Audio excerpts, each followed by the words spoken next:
Olá, bem-vindo ao Momento Arbitragem. No programa de hoje, nós vamos falar sobre a resolução de disputas nos contratos das Olimpíadas Rio 2016. Vem novidade super interessante por aí. Fica aqui com a gente e confira quais são.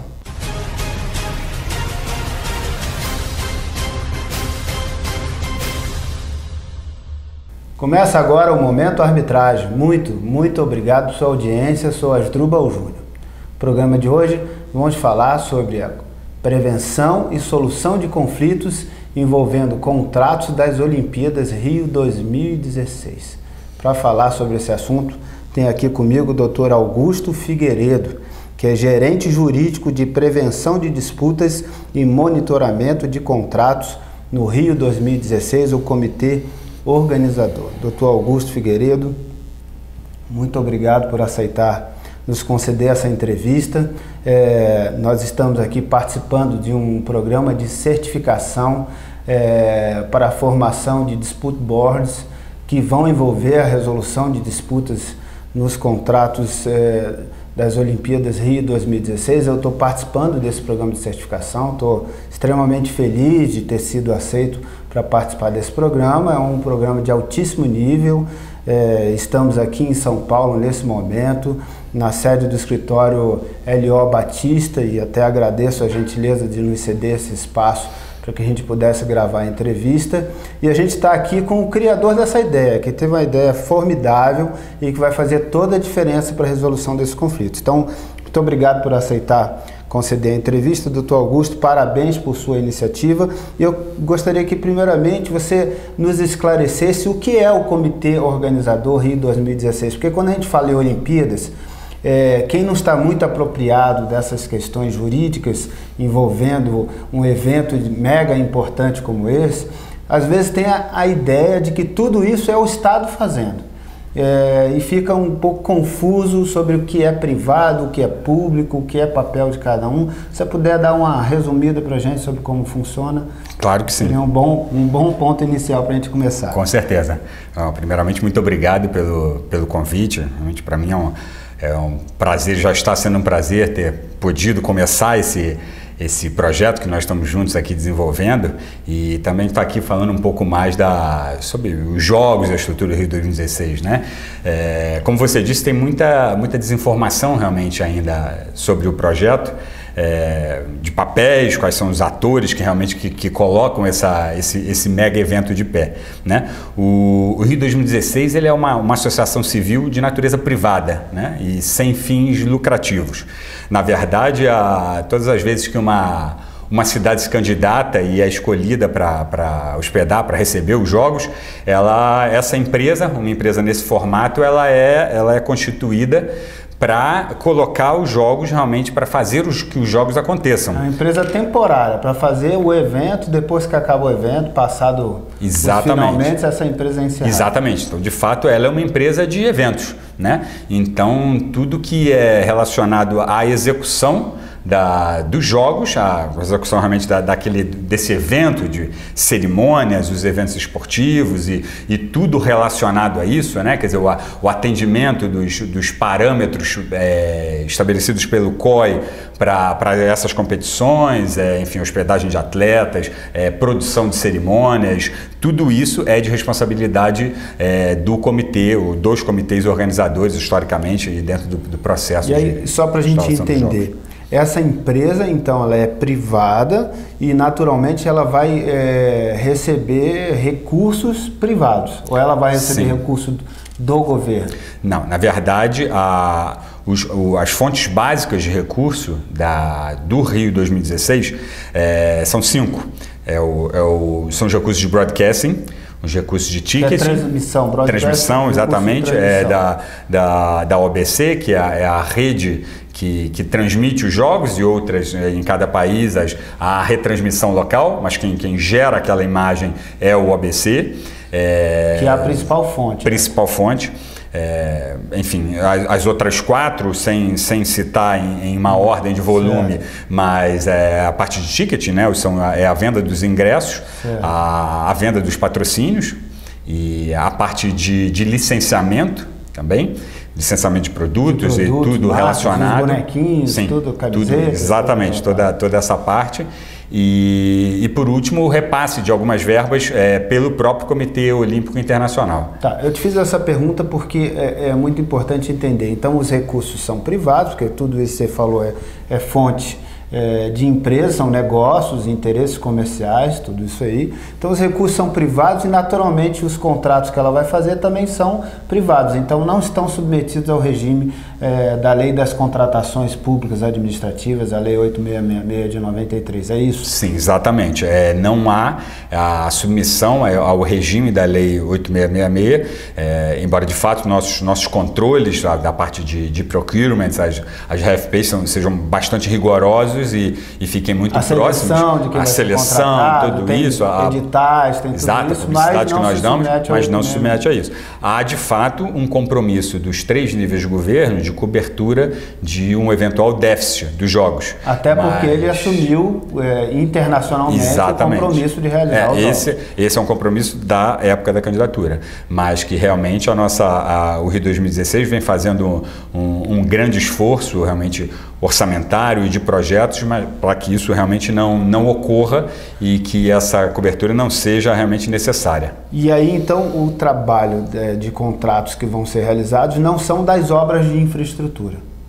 Não. Na verdade, grande parte, a maior parte das obras, as mais significativas, elas ficam sob a responsabilidade do governo ou dos governos, né? Óbvio que a maior parte é do governo municipal, que é de fato onde a maior parte dos jogos ela acontece, mas relativa, né, em grande parte ao cumprimento das promessas de candidatura, né? Quer dizer, quando a cidade se candidata, ela realmente ela responde a várias perguntas que estão naquele dossiê, né? Quer dizer, olha, como estão os seus transportes, funciona, como é que é a sua estrutura de porto, estádios você tem para tudo isso, olha, eu preciso de uma van, de um velódromo, você tem, e na verdade você responde, olha, tenho ou não tenho, eu já sei qual é o nível de exigência do projeto e eu vou chegar lá, eu vou construir, eu vou desenvolver, e isso tudo fica dentro do dossiê. Quando a cidade, é o Estado que vai realizar isso. Exatamente. Quando a cidade é escolhida,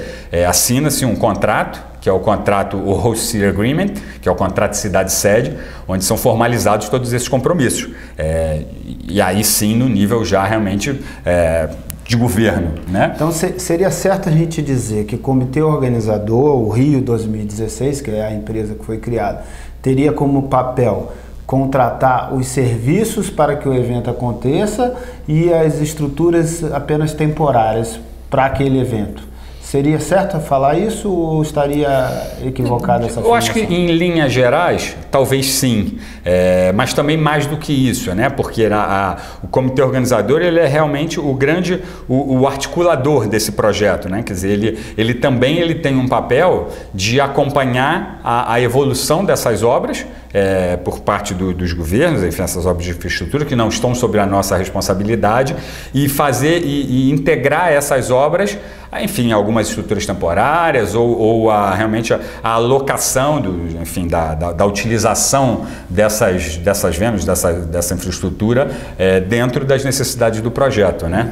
Tem que fazer então a interação, a articulação e a gestão para que tudo aconteça no final a contento e naturalmente perfeitamente os jogos se realizem de forma satisfatória, cumprindo todos os compromissos que são próprios de uma competição dessa natureza. Exatamente. Bom, eu queria agora, só para a gente entrar no assunto dos contratos, resumidamente, se eu pudesse falar para a gente a grandeza, a magnitude que é um evento desse. Dá alguns signos dessa magnitude para a gente entender. Realmente, é só a gente pensar que o desafio da Copa do Mundo realmente foi um campeonato mundial de futebol, né? Para os Jogos Olímpicos nós teremos também um campeonato mundial de futebol, não só masculino, mas também um feminino, e mais, se não me foge a precisão dos números, mais 45 modalidades esportivas, 45 campeonatos mundiais ocorrendo simultaneamente de várias outras Olimpíadas. Fora, exatamente. E você tem o período olímpico e depois você tem as Paralimpíadas, que também demandam uma cerimônia de abertura, uma cerimônia de encerramento, para ambas, hospedagem de atletas e milhares de atletas, mídia, manobrando voluntários, profissionais, e para a parte das Paralimpíadas também um desafio enorme de adequações de mobilidade, que inclusive serão um grande legado para a cidade, não só para a cidade, mas para o Brasil, a adequação da cultura pela mobilidade, né? Então é um desafio muito grande, né? Quer dizer, a Olimpíada também principalmente é sobre legado, né? O que você deixa para a cidade e para o país. Eu fico aqui pensando na grandeza de contratos que estão no seu colo para gerenciar. Ou seja, é um tamanho absurdo de responsabilidade, de preocupação que você tem para gerir, na medida em que todos esses contratos, eu acredito, sejam dezenas ou centenas de contratos que estão para ser realizados, e alguns provavelmente já tenham sido, para que acontecesse as coisas até aqui. Estamos agora falando em dezembro de 2014, eu quero contextualizar isso, porque as pessoas podem, esse vídeo é na internet, então as pessoas podem assistir muito tempo depois, às vezes, então é importante a gente contextualizar, até porque é um evento que tem data marcada, e então a gente contextualizando. Estamos em dezembro de 2014, a Olimpíada está próximo de acontecer, relativamente próximo de acontecer, e ainda tem uma infinidade de coisas a serem preparadas para que isso aconteça de forma satisfatória. Sem dúvida. E aí eu fico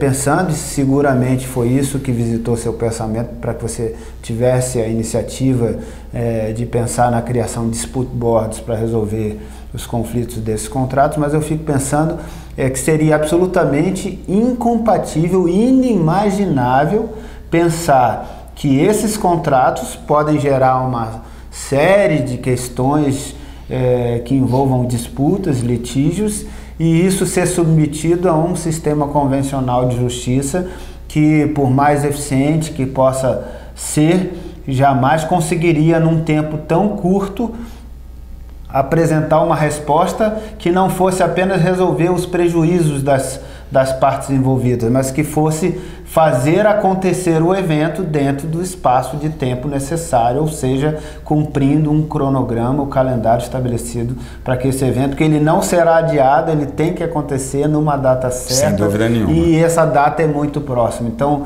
pensar num sistema convencional de justiça que não é para resolver apenas os danos que se tenham causado, os prejuízos, mas resolver o projeto para fazer acontecer o evento. Sem é impossível, nenhuma. Né? Tem que pensar numa maneira. De fato. Na verdade, eu quando aceitei o desafio de me juntar ao time do Rio 2016, isso foi em dezembro de 2011, já há 3 anos, portanto. Eu venho de um histórico profissional de prevenção de disputas, bastante focado em arbitragem, não só profissional, mas de formação e atuação acadêmica também, com um olhar muito atento para isso. Então eu já desde o primeiro momento, isso é algo que realmente me assombrava bastante, que inquietava bastante. Eu comecei tratando dos assuntos como gerente jurídico de instalações, acabei acumulando também a parte de cerimônias e acomodações, e enfim, durante 2 anos e meio mais ou menos, desenvolvendo essas 3 áreas, e isso inquietando bastante, até que surgiu realmente a possibilidade de nós, eu já vim imaginando, e o comitê também já amadureceu essa ideia, de estruturar uma área para o acompanhamento, para o monitoramento dos principais contratos, realmente dos contratos que sejam, enfim, por critérios pré-estabelecidos ou por questão estratégica, preço, enfim, partes envolvidas, que sejam realmente bastante relevantes e que apresentem risco para a entrega do projeto, para o acompanhamento desses contratos e também para a prevenção de claims, de qualquer tipo de disputa, né? Em geral para o comitê, né? E com esse foco nós começamos a estruturar de uma forma mais negocial, um olhar mais atento, mais, enfim, mais próximo das áreas clientes, né? Para auxiliar e intermediar essa interlocução com os contratados.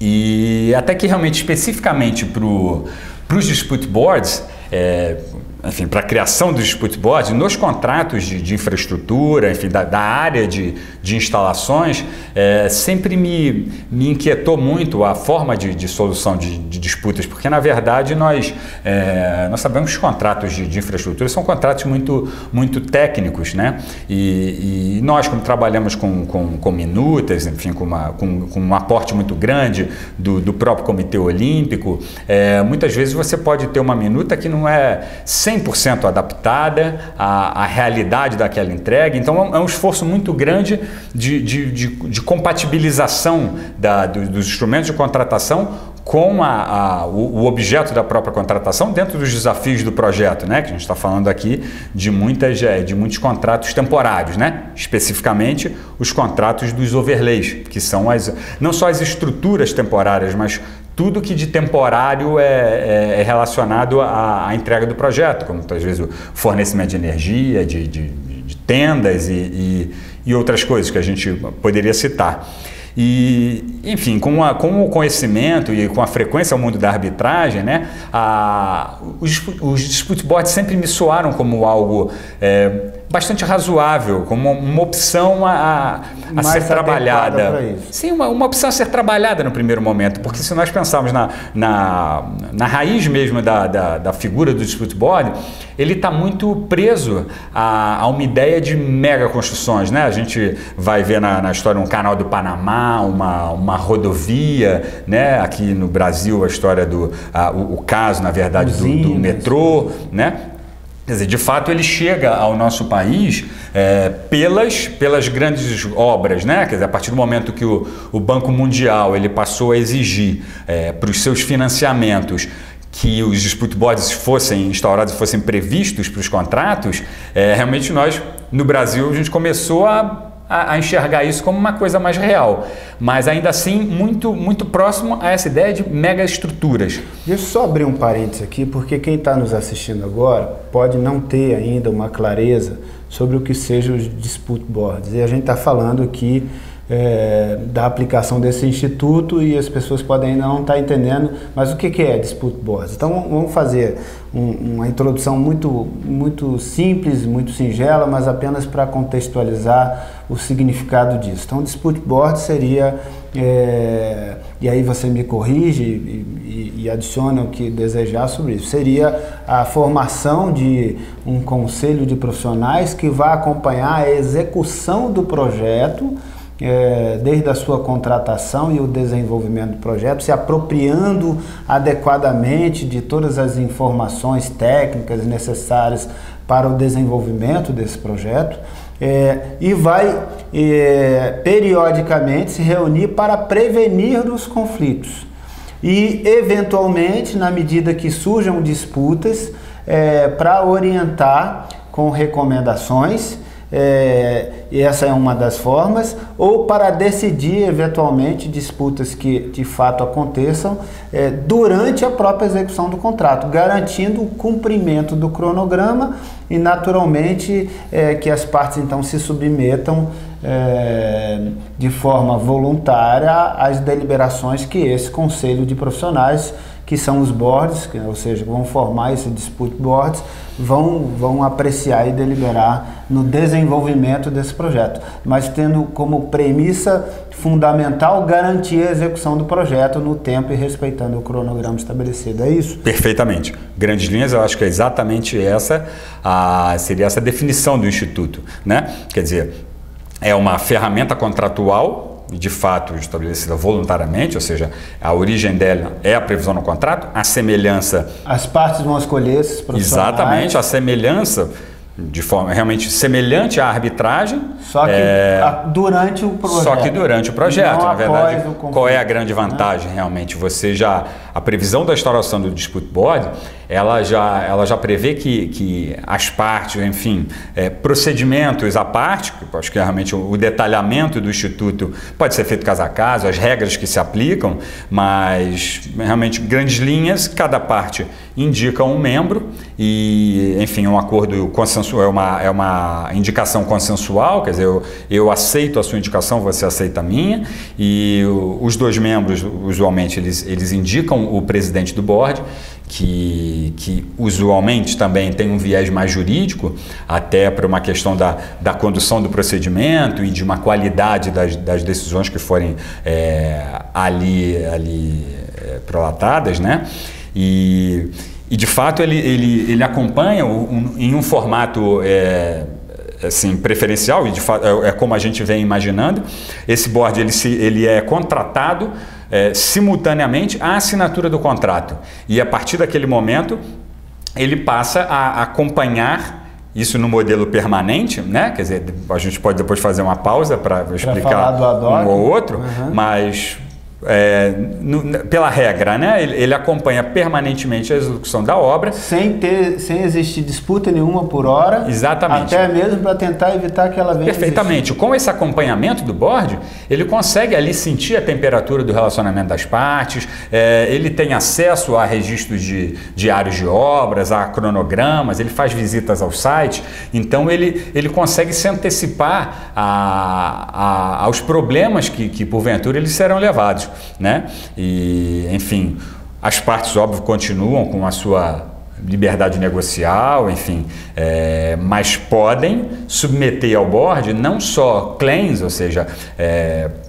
questões que sejam submetidas ao board para que ele emita uma decisão sobre aquilo ali. O board ele também tem uma função consultiva, uma função de orientação. Então, enfim, é uma ferramenta utilíssima para a entrega realmente dos contratos no prazo, para um maior controle de orçamento, e também para a manutenção do bom relacionamento das partes. Quer dizer, se você consegue evitar que essas disputas que elas escalem, que elas fiquem maiores, né, intervindo pontualmente, já matando na origem, isso realmente é fora de série, é uma ferramenta utilíssima. E eventualmente uma irresignação que uma das partes tenha com o que ficou deliberado pelos boards, aí poderia ser submetido, no caso aí do projeto que vocês montaram para o Rio 2016, a uma arbitragem. Sim.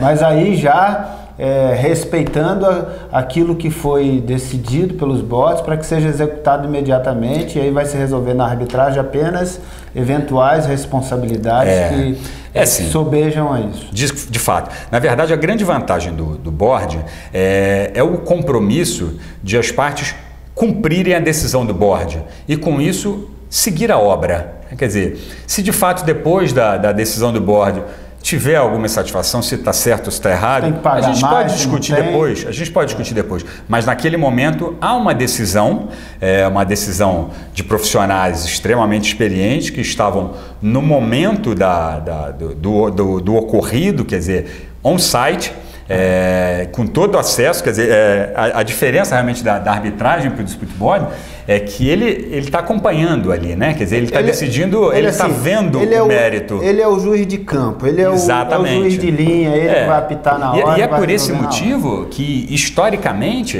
em contratos que tem dispute board, a ocorrência de arbitragens para reverter decisões do board ao longo do projeto é baixíssima.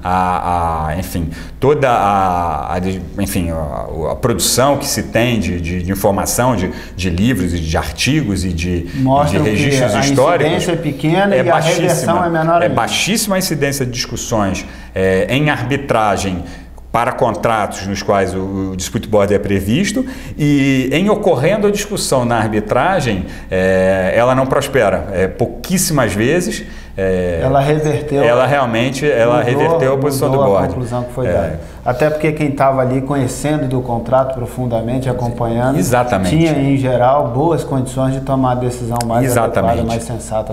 Isso traz muita segurança para as partes e muitas vezes também para o board, né? Quer dizer, de uma empresa, pensando lato sensu. Então, aí você teve a ideia de implantar isso para Rio 2016. Sim, o desafio no primeiro momento foi exatamente pensar no ajuste, né?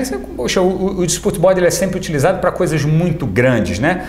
Como será que cabe? E é uma coisa muito nova no Brasil, né? Então o desafio foi pensar em como, primeiro, ajustar esse dispute board enfim, acomodar a ideia de utilizá-los para os contratos temporários do comitê e ao mesmo tempo fazer isso de uma forma, de fato um pioneirismo no Brasil. A gente está, pelo menos na iniciativa, uma forma inovadora, o mercado já começa a fazer, a gente tem relatos de estão receptivos, estão abertos, algumas ocorrências, mas ainda não tinha realmente uma coisa forte, né? Um projeto de início nisso, né?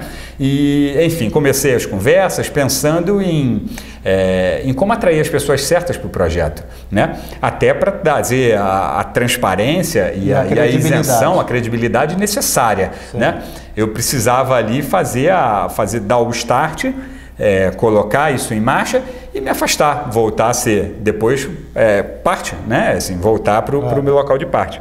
E para isso me parecia fundamental que nós tivéssemos uma lista de referência, né? Porque não adiantava criar o instituto, a gente ter uma regras de procedimento, mas que o mercado não tivesse onde se educar e onde ir buscar essa lista de referência, né? E para isso eu comecei tivesse prestígio e exatamente, e musculatura o suficiente para exercer essa função, né? E enfim, cheguei a realmente por contatos e aprofundando as conversas e articulando com as pessoas, muitas realmente do mundo da arbitragem, que já tem contato com o Instituto. Enfim, cheguei ao DRBF, que é a Dispute Resolution Board Foundation, que é de fato uma referência, um instituto referência mundial para a divulgação dos dispute boards, né? E realmente que é um instituto que está promovendo esse programa de certificação que a gente está aqui participando, exatamente para começar a formar o corpo de profissionais que vão contribuir e interagir na resolução das disputas que vão envolver os contratos das Olimpíadas e Paralimpíadas Rio 2016. Sim. E, de fato, a busca do DRBF, ele tem a função de, primeiro, realmente criar essa lista, uma lista de referência para o mercado, quer dizer, a parte procura, me escuta, olha, o Dispute Board eu ainda não ouvi falar, olha, está aqui o DRBF, enfim, as dúvidas podem ser também tiradas no aporte de mercado e também pelo DRBF trazer para o projeto as melhores práticas mundiais, né? Quer dizer, eu não quero um procedimento de exceção, eu quero o que de melhor tiver. Até porque realmente nós estamos falando, e havia uma preocupação minha, assim, vislumbrando essa possibilidade, esse objetivo de legado dos jogos, né? Quer dizer, que os jogos possam ser também um motor para um legado de redução de disputas no mercado nacional. E de inspiração de um novo modelo de resolução de disputas que pode, ou seja, fazer história daqui para frente no Brasil para constar dos contratos com a administração pública, dos grandes eventos que acontecem no Brasil, eventos de várias naturezas, não só esportiva, mas musical, outros eventos também políticos, técnicos, grandes congressos. Sim, perfeito. Então, todos esses grandes eventos podem envolver contratações que envolvam a necessidade de resolução de disputa muito rápido, muito presente, muito permanente e, ao mesmo tempo, a um custo baixo. A gente teve a oportunidade de assistir aqui durante o curso até a demonstração de um exemplo internacional em Honduras, onde houve a demonstração de quanto custou os dispute boards em relação aos contratos e aos conflitos que existiram durante a construção de rodovias em Honduras, e a gente pode ver que são frações percentuais muito pequenas que demonstram claramente a viabilidade econômica de se estabelecer uma forma de resolução de disputas. Sem a menor dúvida. E não só do colega que apresentou o caso de Honduras, muito interessante, mas em outros eventos que eu já tive a oportunidade de acompanhar, de estar presente, é interessante como esses números eles quase sempre se repetem. Ou seja, cita-se com muita frequência um valor em torno de 0,5% a 0,4% dos claims, ou seja, não é nem do valor dos contratos. Do valor das disputas. Do valor das disputas, das decisões que são levadas ao board. Isso sem a gente considerar a vantagem de meras opiniões que são emitidas pelo board, orientações que ele faz ao longo da execução do contrato e que permitem também que as partes conduzam aquilo com a celeridade esperada, né? Então, assim, realmente isso é formidável. E nós estamos tendo a oportunidade também no curso de ver que toda a América do Sul, ela com essa, enfim, a semelhança do Brasil, com uma carência muito grande de obras de infraestruturas, ela vem se aproximando muito dos dispute boards. Augusto, me diga uma coisa, a gente já pode dizer para quem está nos assistindo que já é decisão e que os contratos da Rio 2016 serão resolvidos por dispute boards? As disputas dos contratos, isso já é uma decisão ou isso ainda é uma ideia? Não, na verdade é uma decisão, optar pela ferramenta do dispute, ter à nossa disposição a ferramenta do dispute board para a solução das nossas de disputas e de controvérsias nos contratos é de fato uma solução, é uma decisão nossa como parte de um sistema de solução de disputas, né? Quer dizer, como tratar não só as disputas dos contratos de overlays, mas como todas as outras, a arbitragem posteriormente, conjugada com os dispute boards e uma mediação interna, negociação. Isso faz parte do desenho desse sistema de solução de disputas. E agora, então, vocês estão nas etapas de preparar todo o regramento de como isso vai funcionar, toda a modelagem de como isso vai funcionar, preparar os profissionais que vão interagir com esse processo e criar os argumentos para apresentar para os contratados, os parceiros comerciais, para que eles possam também se apropriar disso e naturalmente se envolver de forma consciente e voluntária na adesão desse caminho de solução. Perfeitamente. Na verdade, eu acho que agora o primeiro passo está sendo dado, né? Quer dizer, é um treinamento que nunca aconteceu no Brasil, é a primeira vez. Nós vamos começar a ter agora uma lista realmente de referência, de profissionais. Nós estamos vendo a presença aqui de gente muito qualificada, né, já de reconhecida atuação no mercado, e essa lista, brasileiros, estrangeiros, e essa lista só tende a aumentar, lembrando que não é uma lista que vá se prestar simplesmente aos contratos do jogo, é a primeira lista e é o início dessa lista no nosso país. Qualificação, né? De profissionais do Brasil que vão poder perfeitamente, isso será um legado, né? Isso é um legado. Agora, voltando aos contratos, para os contratos de overlay, o padrão é sim optar pelo dispute board. Óbvio que internamente, para cada processo de seleção, você tem uma reflexão interna de qual é a melhor conveniência sobre um tribunal, um board ad hoc ou um permanente de 1 ou 3 membros, né? Agora sim, pretendemos, queremos e vamos contar com essa ferramenta, mas ainda depois desse feliz início desse projeto, né, dos dispute boards. Então, Augusto, a gente está chegando ao final do nosso programa. Quero mais uma vez agradecer a sua presença, te parabenizar assim, pela sacada que você teve, pela brilhante ideia de poder incorporar essa maneira de resolver disputas nos contratos da Rio 2016, não só por imprimir a garantia de uma solução expedita que faça respeitar o grande propósito de tudo isso, que é fazer acontecer os Jogos Olímpicos da melhor maneira no Brasil e, naturalmente, orgulhando os brasileiros e honrando a nossa dignidade, o nosso prestígio internacional. E mais do que isso, prestando ao Brasil a inspiração de que isso possa servir para um monte de outras questões envolvendo contratações não só de grandes eventos, mas contratações públicas de todas as naturezas que possam envolver grandes estruturas, grandes obras. Então, parabéns de verdade. Eu queria agora te dar o espaço, a palavra, para você fazer as suas considerações finais e acrescentar o que desejar. Perfeito. Na verdade, realmente é uma